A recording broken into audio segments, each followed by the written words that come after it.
101 रुपए का दान दे करके पुण्य का भागी बने हैं।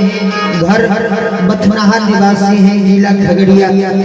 बहुत बहुत हार्दिक अभिनंदन है, बहुत बहुत अभिनंदन है। ईश्वरिया 4 दिन के मेहमान बनल बा, ईश्वरिया 4 दिन के मेहमान बनल बा, ईश्वरिया 4 दिन के मेहमान बनल बा।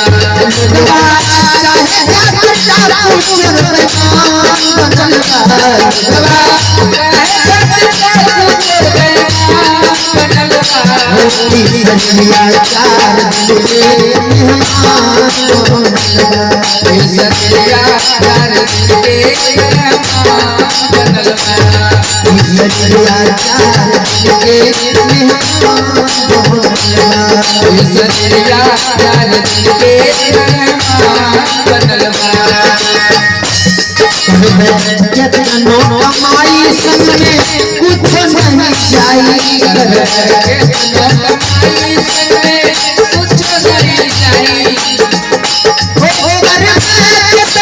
4 दिन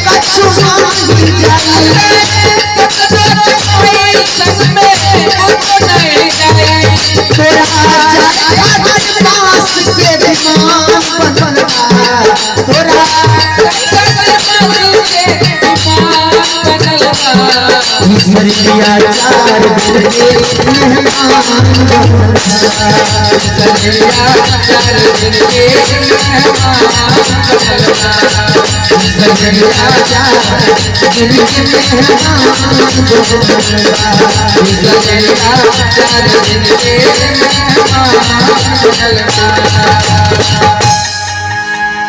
हम सुना रहे थे, बहुत ही दर्द